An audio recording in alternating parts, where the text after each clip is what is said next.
Thank you everyone for coming to this tutorial. I really appreciated it early in the morning getting started with PyTorch. Many of you may be already familiar with PyTorch. Many of you may be just looking at this for the first time.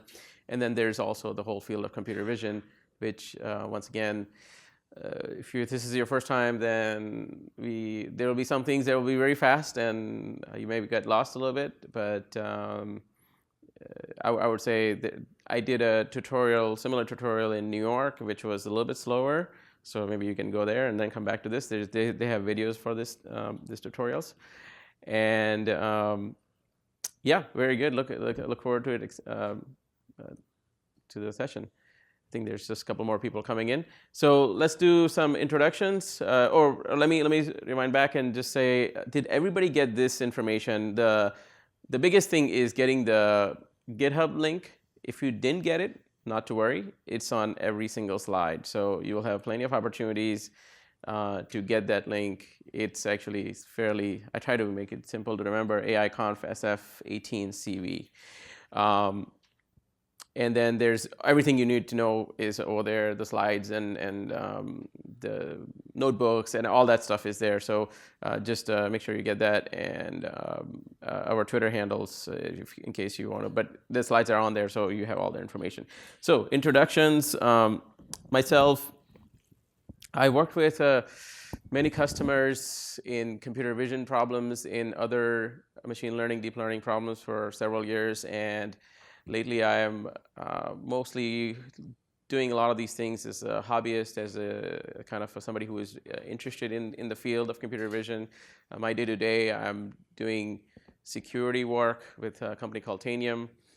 So I am looking to see the convergence of machine learning, deep learning, AI with security. I still do not believe that there are a lot of good commercial solutions out there for it. So there's definitely a lot of opportunity. So that's kind of my day-to-day, and then on the side, working with PyTorch, computer vision, and even other frameworks like TensorFlow. I'm not agnostic to just PyTorch. I think they all have their merits.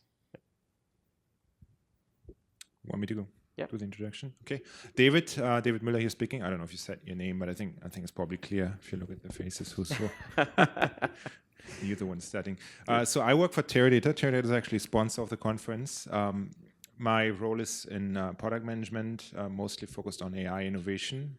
Teradata is a company doing enterprise analytics, mostly on the platform side, but also on the services side. That's actually how I met Mo. We were both colleagues at Teradata a few years back. Yes, and at Teradata we mostly work with TensorFlow because that's what our customers are asking for. So if you look at the enterprises in the US, but also worldwide, most of the customers currently look at TensorFlow Keras. But in my role, I'm also interested in what's out there other than TensorFlow and what's potentially up and coming, or what has a little bit of a different approach to doing AI and deep learning. And so that's how I came across PyTorch. My focus is not really on one use case, mostly across industries, and we do work with a lot of customer data, time series data, so everything you find in more traditional relational databases. But we also have, what I see a lot happening is more and more customers asking for sort of what's the combination of image data or computer vision with more of these traditional data sets, and on those use cases coming out of bringing together traditional data sets with image data, computer vision data. Yeah, and I'll be doing, I'm just the apprentice. Mo has been doing this for a while. I'm here for the first time. I'll be doing the object detection part today as part of the tutorial. Yeah, it should be very exciting. Some object detection models. To me, this is computer vision with AI is kind of the thing that people can most relate, because it has the most fascinating use cases versus there are a lot of exciting other higher valuable use cases out there, but computer vision is certainly one that will excite the general public as well. So with that said, one of the things that I know the conference organizers, O'Reilly, and then I also personally have started doing is this introduction. So to see that, I go to conferences and then it's like, oh, what did you do? Is go to conference. It's like, oh, I went to the sessions and I don't really know anybody, or I never didn't meet anybody, see what others are doing. So let's take just about 3 minutes to introduce yourself with somebody who's sitting next to you, somebody behind you. See what you are working on, why you are interested in this tutorial, and just whatever you want to catch up on and introduce yourself. So let's take 3 minutes for that. Look at that, right? I mean, isn't that awesome? Meeting new people and finding out about things they're working on and the interest and things like that. Let me just do a quick show of hands for those who are traveling from outside of United States. Wow, quite a few. Okay. All right. Yeah, I was wondering about that because I know this conference has expanded to London and Beijing, but there's still many parts of the world that are not covered. So it's always good to see that. So very good. So today's agenda, it's going to be very packed. There's going to be things that are going to be will come at you fast, but hopefully ask questions. We'll have the Slack is really as a takeaway from here, right? Is that once you leave here, if you have any questions, that's a great way to ask us. I try to keep up with it and monitor it to see if anybody posts anything. If you find the notebooks interesting and if you want to do something with it, they are all MIT licensed. You can take it. Most of them are either taken from other works and things like that. So very, very good. So the way we're going to get started is we're going to talk about PyTorch, what it is in a really quick manner. We are also going to talk about computer vision. So somebody who's kind of really new. Won't spend a lot of times into the details, but just to get everybody on the same page, terminology and concepts.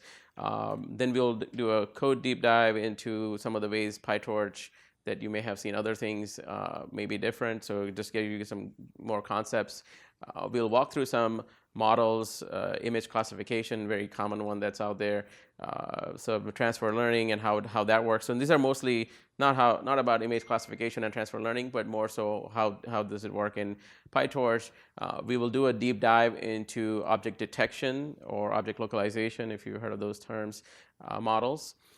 Then we will cover object segmentation, which is kind of the next level after object detection and a much more difficult task in computer vision. We'll talk about some of the existing models. We may look into some PyTorch code for it. It's still very emerging. Some general computer vision thoughts, and then wrapping up with a question and answer. The break is at 10:30. The object detection will be split up a little bit.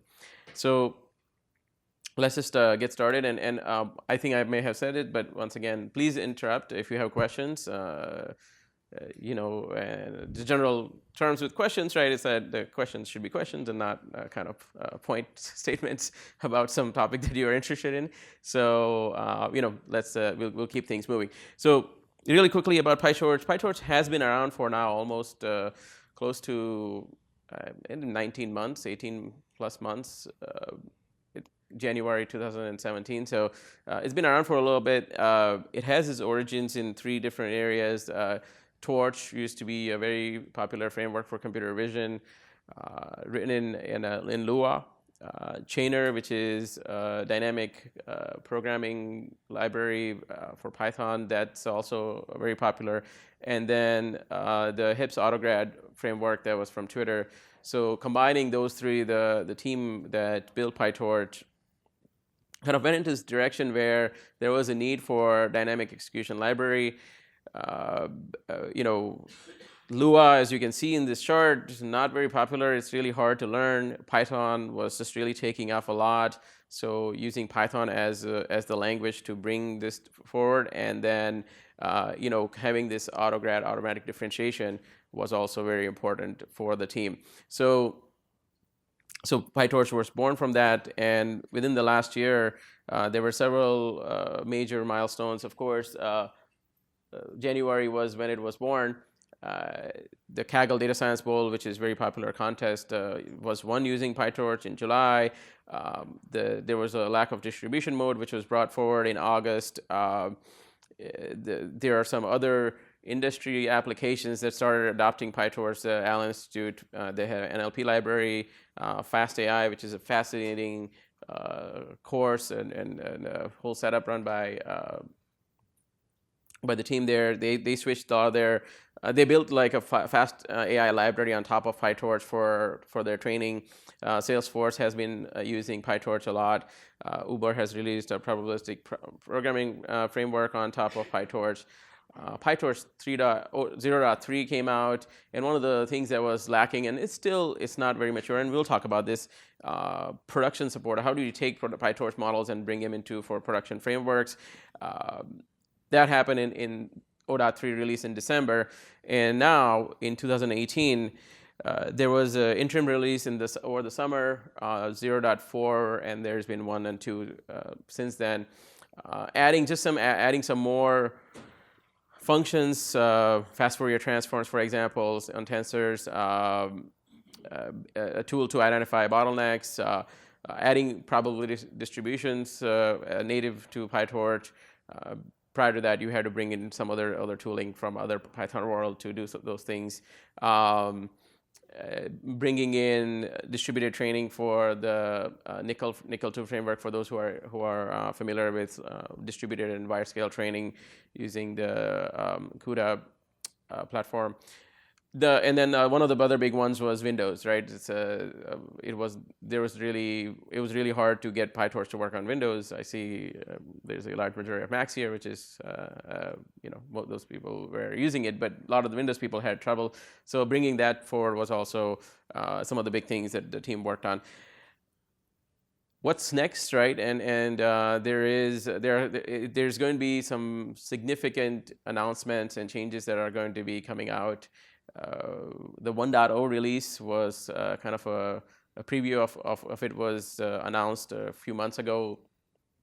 And the biggest thing that's going to happen is that if you are familiar with the Cafe2 library, which is a very nice library that allows you to deploy to a lot of different platforms such as mobile and web and things like that, has been kind of folded, merged, whatever you want to call it, into PyTorch, and it's going to be working very closely together. So we are looking forward to seeing what does that look like, right? Bringing in Cafe2 into PyTorch and what kind of benefits you get out of that. The biggest things around bringing PyTorch to production using kind of this tracing mode and then script mode. So allowing you to compile a lot of those models into C, C++ native code, and then being able to deploy it into production in a very optimized manner, being able to optimize it. Yes? I'm trying to understand the primary motivation behind PyTorch versus, say, TensorFlow queues. Is it provide an alternate platform? Yeah, so we live in a time where things are moving very fast, and at the time when PyTorch was born, the type of dynamic execution library for deep learning was not really very popular. I mean, Chainer was there, and maybe some other things, but there was a big difference between how TensorFlow was implemented and how PyTorch and Chainer and those type of libraries were implemented, essentially with the dynamic computation. Since then, things have changed. TensorFlow has come out with this eager mode, and I learned recently that they're actually going to make that a priority. So that's going to be the way TensorFlow runs. So, so to speak, the differentiation between PyTorch and TensorFlow will decrease. There are still some things that PyTorch does work a lot more natively than TensorFlow. Any comments? I know you work with TensorFlow a lot more. Sometimes it's also a matter of taste. Like the APIs are slightly different. Some people prefer the PyTorch APIs. Some people prefer the TensorFlow APIs. But overall, both of them have a lot of things in common and moving towards the same direction. That's true. So that's definitely a valid question to ask. So so if you're using TensorFlow right now and continue to use that, I don't know. I mean, I think it's not like, oh wow, I shouldn't use it. Yeah, absolutely. That's a good path to go down. But if you are, what I see personally is that there's quite a bit of research. A lot of the research papers that come out, they tend to be implemented, especially in computer vision, in PyTorch first, because those researchers have been using kind of Torch and Cafe and those type of frameworks for computer vision, and they've kind of just gone down this line, right? So yeah, it's really not the differentiation is kind of diminishing, and we will see. There's not like a winner takes all or anything like that, right? It's just a personal preference. It may come down to personal preference and availability of models. It's like, well, and we'll talk about when we talk about models. It's like what's available in what, and then you're like, oh, well, it's available in PyTorch, so I'll just use PyTorch, right? So yeah. Another big thing that's going to happen is that there's a PyTorch developer conference in October 2nd here in San Francisco. That should be very good for the community to come together. There hasn't been really an event like that yet in the PyTorch world. So I'll be there. I'm looking forward to it. And there is registration, but it's like currently somewhat of a application and invite process. It's not open registration. So it's a small space, and they want to make sure they bring in people who are really working with PyTorch. But if you feel like you want to attend that, definitely go to that website and check it out. It's also on the PyTorch Twitter, the details. So if you didn't get this link, you can always check it out over there. And kind of going back to just the TensorFlow PyTorch thing and the adoption and who's using it and all those things. And so there are definitely a lot of big companies and everywhere. It's a very diverse set of research and applications, right? So you have Facebook, which is using it extensively. Of course, in the computer vision, a lot of the things that we will talk about today have come out of that group. Twitter has. I mean, I see several different things from Twitter and some of them are in PyTorch. Salesforce, of course, with a lot of the contributions that they made to PyTorch, including some of the key developers like James Bradbury, for example. From the academic standpoint, you see, especially in computer vision, I see a lot of papers and things like that come out, and it's like, oh, this model was implemented in PyTorch. It's like, okay, that's good to see. You saw Uber has built some things on top of it, and so on and so forth. So there's a good mix of research institutions, academic institutions, and commercial companies who are applying PyTorch. So that's just if you never heard of PyTorch, it's a quick overview of that, and you'll see what it looks like in code. Now, switching back to another area, right, that we will be discussing is computer vision, right? So really quickly, what is computer vision? To me, I'll start from the bottom, building models that can perform visual tasks, right? That's like a very broad term, and that's one way of thinking about the goals of computer vision. Some of the more common things that you may have seen is the most popular is the classification, right? Anybody who's watched that show, Silicon Valley, and hot dog, not hot dog, and all of those things that you see, right, are all classification tasks where you point the machine to a visual image or a visual stream, and then it has to classify the label of it, right? So that's a very common and very popular use case. Then moving to something even more specific is object localization or object detection, right? So you have an image, and then now you need to say where exactly is the object, right? So it's not only just saying is there a hot dog in this picture or not, but where exactly is it in the image? So what we call localization or detection. And for that, so for classification, it was just a text label, for example. For localization, you have to identify the bounding box. That's a term that, if you're not familiar with, that's very common in object detection. So finding the bounding box of the object, and then what is the accuracy of it. And then lastly, segmentation is kind of another level on top of that object detection localization is to pixel-wise segment an image into into an object or the background or segment the scene in itself. So it's a little bit further difficult task. So just really quickly on each one of these things, if you're not, this is a subset of like the classification is question answering, which is another field. I believe there's a session on that. I can't give you the details, but there's this. I came across there is a session on question answering for using computer vision. I believe it's from Microsoft. So if you want to check it out, I think it's tomorrow. But yeah, if you check out this website vqa.cloudcv, it's a really nice demo of visual question answering, and it works. There is some similarity with a combination of NLP and computer vision. We talk about localization detection. David will talk about that in much more detail. But this is essentially the idea: is to draw boxes around items in an image. So you have a bird and a frog, person and a dog and chair and things like that. So this is a big part. And then lastly, the segmentation we will talk about. So this is a scene segmentation where you are just trying to take a scene and then segment it. There's some instance segmentation in it as well. But this is kind of the more advanced task. So just from an applications perspective. So all of this stuff is made possible using convolutional neural networks, and we'll just do a quick breeze through convolutional neural networks so that everybody is familiar with the terms and terminology. So basic idea, and I'm assuming everybody knows about machine learning. So the idea with convolutional neural networks and deep learning and all these things you hear about is that you have a set of inputs. In our case, images or video stream or image streams, and we want to learn. They are high-dimensional data, right? So they are pixels. They have multiple channels, and they are locally correlated values, and all those properties that we need for convolutional neural networks.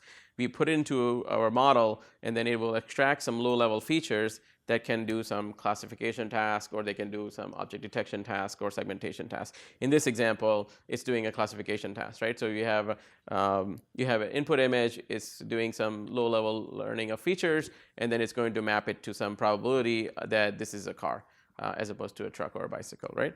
So we're in a nutshell. So what another level deeper, what exactly is going on inside it, and we'll just do a quick breeze through of what each one of these level terms and layers mean. But you take the input, then you essentially we are doing a convolution filter on it to extract those features and their correlations with the neighboring pixels. We will do an activation, so not all pixels will activate, that's part of the layer. And then essentially what we want to do is that we have this high-dimensional input. You want to get it down. You want to learn features and get it down to a lower dimension. So you do a pooling function on it. And then you can do that several times, and that's what builds your architecture. How many layers you have, how many functions you use, and what type of functions you use, and those things. And then as you eventually get to a point where you can map it with your typical classification task, such as logistic regression, so to output the label.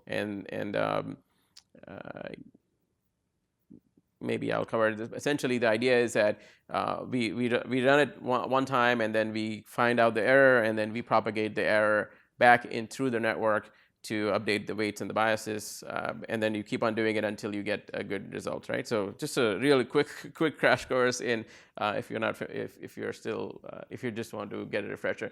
Convolution, of course, is the big thing that drives a lot of all of these things. And what is it? This is just a quick explanation. It's think about it we've seen this in image processing software for years, right? It's you have an image, you have a filter, and you're just running it across it and extracting the values out of those filters, right? So here's your input image, and here's a filter. We are going to kind of go across it, and then it's going to result in that image, right? And this is just more animations of what the output is going to be. So you're doing a matrix multiplication operation between the base image and your filter, and then some weights and biases, and that's kind of like your convolutional operation. The great thing about just PyTorch and libraries in general is that this is a simple line, and you don't need to worry about a lot of the internal details unless you are really trying to fine-tune something, or you're trying to innovate some new type of convolutional layer or functions. Pooling is something that we will talk about a lot, especially when we get to, well, even in object detection, but in the model that I'll talk about. So it is somewhat important to, and the segmentation pooling is very important. So what does that really mean? And this is an example of what we call max pooling, where essentially if we take this 2x2 grid, we are going to take the maximum value, so 6. We're going to take the maximum value here, 8. So 6 is here, 8 is here, 3, and then 4, right? So simply what we did is that we have a 4x4 dimension input, and we are now going to use a pooling function to get it down to 2x2. Another way to think about this is that if you plotted these values along the x and y axis, you want to take the top slice, okay? So it's just a different way of thinking about it, but in an image sense, it may make sense. Just some terms, there's many different types of pooling functions, and we will talk about one specific one that makes the segmentation possible, and much better, not possible, much better. So what does it all look like, right? So you have this input, you have this feature learning, you learn some low-level features, you flatten it out into, and then map it with some set of probabilities to a class, and then you say, okay, well, it's this according to this, it's D is the highest probability. Well, what if the answer is? I mean, you don't want this. That's not good enough. It's only 60%. So you want it to be better. So you kind of repeat that process using some kind of a loss reduction method and backpropagation. So you can say, well, what is my overall loss? I said 60% here, but in reality it should be 100%. So this is not how you calculate loss, but just to kind of get the general concept. I found the loss, and now I'm going to use backpropagation to propagate my loss and update the model and optimize it so that it will be lower the next time around, right? So that's kind of the general cycle of kind of training a model, and we'll go into some more details of how does that work. Of course, there's this big part of machine learning is that you can memorize these things, right? So the model can just say, oh, I know, I'll just memorize all these things so that I know the answers. Well, that won't work outside of your training data set. So it will just memorize all your training data set answers. And it's like, yes, I know all the answers. Well, now you throw it data that it hasn't seen, and it will not be able to do anything, right? And you're like, wait, I trained it on 1,000 hot dogs, but now I'm showing it another type of hot dog. Yeah, and it's not saying it's hot dog, right? So because it has memorized. So the way to avoid that is generalization. And once again, you could do a 3-hour talk on generalization itself. But some of the easier ones now, of course, this was a big breakthrough when it came out. But is to say, hey, when you're training, just forget some stuff. Right, so it's a way to say just drop out some of the things that you know and let it relearn it. Right, so if it's really important, it will relearn, and if it's not important, then it was overfitting. So this is a very, very general way of putting dropout. There is some newer methods, and even this is no longer. This is after dropout. Batch normalization was like the hot thing in generalization, but I think there's even newer ones now, and that's just to normalize your batch as you move along your model. Right. It's just a very, very quick overview of convolutional neural networks. Hopefully everybody was already familiar with all those terms. So now, assuming that this is all common knowledge to everybody, I think this is still all true. How to install PyTorch. One of the nice things that David has done for us here is that he's created a Docker container for us, so you don't have to worry about all these things. But if you are doing it on your own, it's very simple. If you have the Anaconda environment, or if you have pip, or if you just want to install it purely from source. So hopefully, either the point of this tutorial is not to run code, because to me it's like pressing Control-Enter on a Jupyter notebook or whatever, just pressing Python space train.py. is that doesn't, you're not going to learn anything, right? So sure, we have everything available for you, right? But that's not the point. That's for you to take home and say, how can I modify this and see what happens, right? And that way, that's how you learn. So what we, don't feel like, oh, I haven't done my Docker container and these, all these things. You can do that later. You don't need to do that right now. You just follow along with us. You should be able to open up the notebooks without even, you should be even able to open up the notebooks in GitHub itself. So you don't need to worry about even installing Jupyter if you don't have it, if you want to follow along the code as we are going through it, right? So with that, let's just jump right into the first one, and that's going to be if you are on the GitHub, there is or if you're launching the Docker environment, or by itself in the notebooks folder, there should be a basics notebook. You want to quickly pull up the GitHub, or? I'm going to. Well, I'm now going to switch from this view to. I know it's as soon as I find my cursor. So once again, GitHub, everybody was able to get this. If you didn't get any of this, don't worry about it. You can just follow along. I am running that Docker container. So this is what. I can just say one or two words about the Sure, Docker container. sure. If you can pull up the. Yep. So one thing we did is, I know it's sometimes difficult to manage all the dependencies yourself and then get everybody to the same stage, or after you want to run it, you may have a different version already installed of something and it's not going to work. I know there are requirements files and ways to solve this in Python, but what I think it's a very easy way to do that is to just run everything in a Docker container. So essentially a lightweight virtual machine you run your entire code on.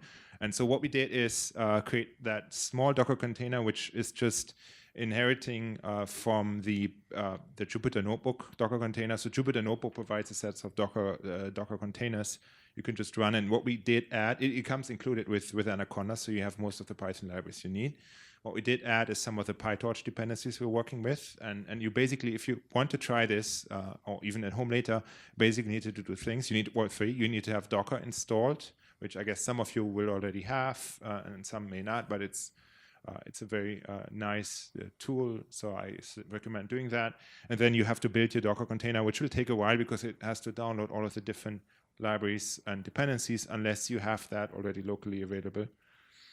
And the final step would be to run it and in your working directory, run it, and it then mounts the code, the GitHub repository if you run it in your working directory to the container. So you have it available. So you could just run it, open Jupyter that comes through that Docker container, and you see the folder with notebooks, which is in the GitHub. And I think Mo is going to talk about it in a bit, but we have 3 notebooks we're going to walk you through today, and the rest is in slides. So the first notebook is the basic one, which I guess you're starting with now. Yeah, and so the little bit difference, and I mean, I had to just remind me if the font is too small, because I may forget. What's not in the repository, the other way around, are these last 2 files, but I have links to that in the slides. When we get to that point, you'll understand. But the one that we are going to do is the basics one right now. So. Is that good? Everybody in the back can see it? It's me. Are there any questions at this point, maybe before we move on with the basics? Great. Where is this folder? I'm on the GitHub. It says data demo docs layers. Let me just flip over to. I guess you can pull up the. Yep.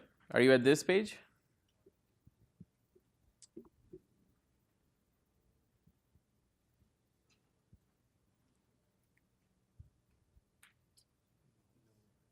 This is the main repository.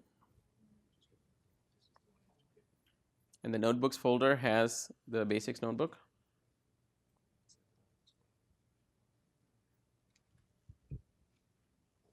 Got it? And yeah, so what I was saying is that if you don't have it running, you can always just pull it up like this. And GitHub, it's been a little while now, that GitHub has been rendering the notebooks perfectly fine within itself. So you don't need to. You can just follow along here. If you, and this is also if you want to look it on your computer versus on the screen here, it's the same thing. So let's just get into it. We talked about what PyTorch is. Oh, sorry, was there another question?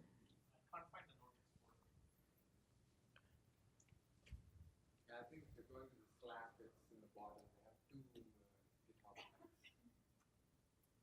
Did I not put this link in the Slack? Yeah, It's in the Slack. That I think there are links for other repositories which are not which are not directly our repository for the. So you will have to make sure you open the AI underscore I don't know if SF conf. Yeah. So let's see. Tutorial. So general, right?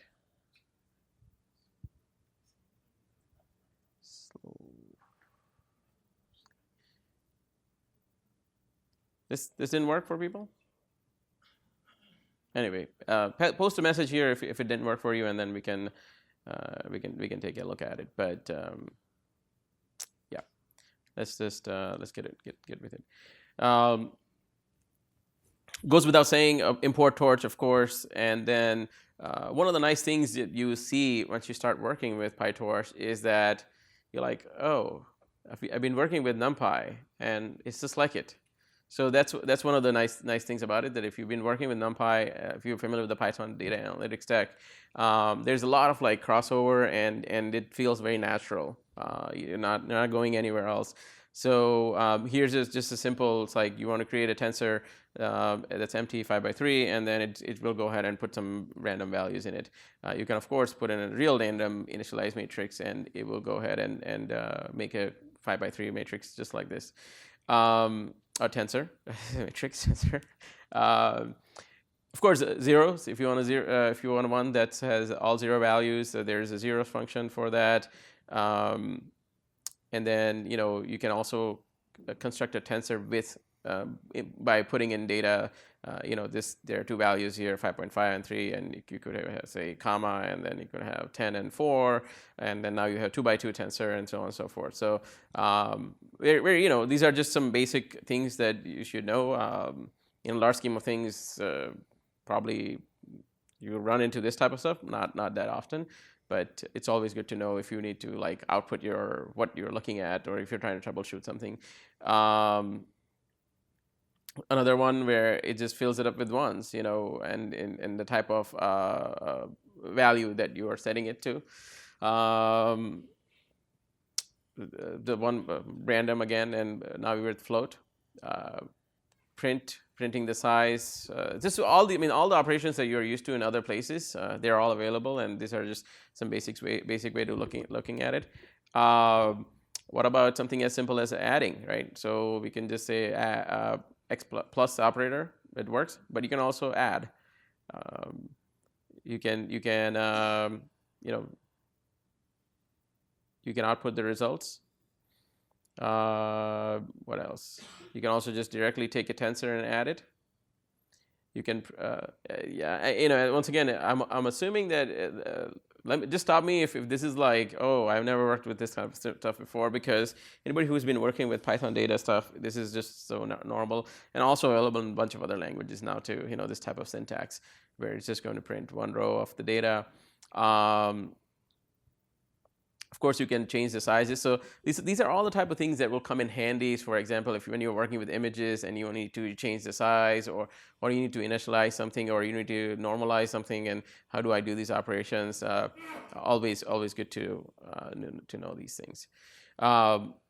There are lots more operations and things like that, and this is where in the past I've actually done like more of a tour of the library on the PyTorch docs page, where you get all the different modules and things like that. I'm not really going to do that today because we really want to get to object detection and some of the other advanced use cases.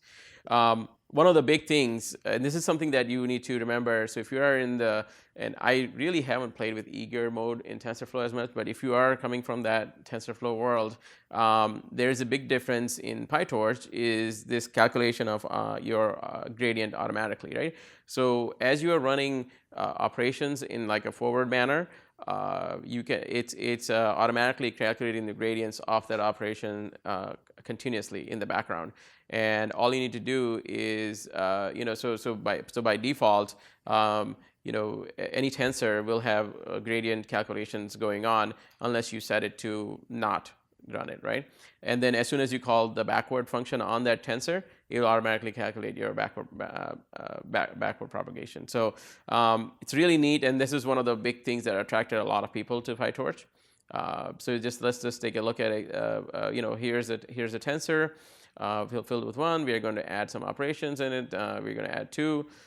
And then we are going to call the gradient function and say yes, so it has already added the gradient. We'll do some more operations on this. We have a new tensor z, and then by applying the requires grad. And so when we talk about transfer learning in a little bit, this does come into play on what you want to do as freezing and non-freezing. So just something to keep in mind as far as the true and false. So when we do the backwards operation on it, it will go ahead and give you the gradients of that tensor. All the calculations that you did on it, it was remembering it, and then when you call the backwards function, it will give you the gradients for it. So really neat functionality in PyTorch. As far as neural networks go, and let me just make sure that this is what I had in my next slide. So what I'll do here is, let me go to the slides first and just explain what a typical computer vision model looks like in a sequential format. There's also a functional API, and there's so in sequential, you of course you have your imports. You declare your I like to declare my hyperparameters up front. Some people like to do it along the way. You define the training and test data sets. We'll define the network itself. We'll figure out which loss function we want to use. And then backward propagation using automatic differentiation, and then once we have that, we are going to optimize around it. So once we build all of that, then we are going to start our training method, calculate the accuracy, and then calculate on the test data, right? So typically those are the steps. And this is not PyTorch; it's other. It works similarly in Keras.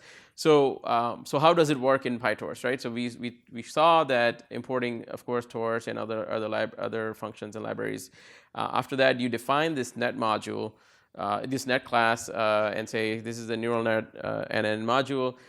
You say here's what my layers look like, and then after that you are going to build your forward pass model. Okay, so which is going to say take that as an input, and then run the max pooling on it, right? Take the input of the second one and then run max pooling on. So this is a very popular architecture that was very early on as far as getting results for convolutional neural networks. But if you look at other models, you will see David will walk you through a model that's a little bit more complicated on how it's built and things like that. We're going to apply the activation function on it, and so this is how we are going to define our model. And once we have it, and you can print it, and it looks like this, and you print it out, and you will see some more complicated models that what they look like. Once you have your model built, you can actually even do something simple like, hey, input some random data to it, and then output it, and it's like, oh, it's just random data in and random data output, because we haven't even trained or done anything with it. One thing to always remember is that you always want to zero out the gradients. Remember, I said that it's calculating the gradients continuously. So if you don't zero out your gradients before running a backwards or optimization, you still have all those calculations from before. So we zero out the gradients. We run the backwards step on that output tensor using our input image. Then we are going to optimize it, and here we are going to define the loss as mean square error loss. There are definitely in PyTorch there are many other loss functions. So if you want to use some other loss function, you can check it out. You can define your own loss function, which I think you've done, right? And then this is simply saying what is the criterion. Here's the output. Here's what my expectation was, and then that's going to calculate your loss, right? So in this case, it's going to tell you what your loss was. And then finally, you run the optimization step, which is in the next one, which is here. Once again, there are many different optimization algorithms that are already included in PyTorch. Here, we are just using stochastic gradient descent. We are passing our parameter and our learning rate, and then that's kind of how we want to run our training. So once we get to our training, you say, here's my input data. Go ahead and start optimizing it, and here's the loss criterion that you need to calculate, and then here's the calculation for how to calculate the accuracy, right? Which just says that keep a tally of the running loss and divide by the number of mini batches that we have. So this is the type of output you get when you start running your training, right? So it will say, as the batches are coming in, this is 2 epochs, and which is here 2 epochs, and then our batch size is 2,000. So as it's running through the images, the loss is decreasing, and once it's finished training, right? Then you run your accuracy test against a whole data set, and this is the model that was output. The net, right? You're putting in new sets of images, and it's going to calculate the outputs and what it predicted versus the actual labels, and going to calculate it for you. So in this case, it was 55%, and this is I believe this is the CFAR10 data set, which has 12,000 images, and which we'll go into next. So, I'm sorry, that they only use 12,000, but the CFAR10 has 60,000 images, 10 classes. As you can see, the 10 different classes: airplane, automobile, bird, etc. 6,000 image per class, 50,000 training images, and 10,000 for test, right? So now we are going to switch to another notebook, and this is a CFAR10 tutorial. This is not in the GitHub, okay, because it's directly from the PyTorch tutorials page. So I downloaded it myself, but if you haven't downloaded it, you can always just follow it once again on the page. So let's jump quickly into the CFAR10. And I didn't run the full training because it was taking a while on this small MacBook Air. You can play around with some of the things around using your CPU versus GPU, and David may mention a little bit of that once we get to that, right? So just a quick note, one of the nice things is that there are several data sets already available in PyTorch, just like many of the other libraries, and this is how it's a nice data loading function. So if you have your own personal data sets that you want to use for training, you may want to create these type of functions for kind of just processing your data. It will just make your life much easier. I just remembered that in my last tutorial, I had a link for essentially a very nice kind of walkthrough on how to build your own data loading functions in PyTorch using the data loader feature functionality, and so get that set up for your training set and test set. Do you have anything like that? Yeah. Okay. All right. It'll be part of the object. Okay. Awesome. Yep. Just to show you what the images are like, and this is where there's a question. If you want to take any questions. So. Yes. I'm sorry. In this data set, one of the let me take a note of that, and I'll post it in the Slack channel. Okay. There's a very nice tutorial from I'm going to butcher his name, Sebastian Rashka, I think that's what his name is. Around how to build your own data loading functions in PyTorch. So if you have your own custom data sets, and how to do that. And then, this is what we're looking at the model earlier, right? This is what this pre-built model that they have for us, essentially defining the layers and the forward pass, what it looks like. Now we have our model built.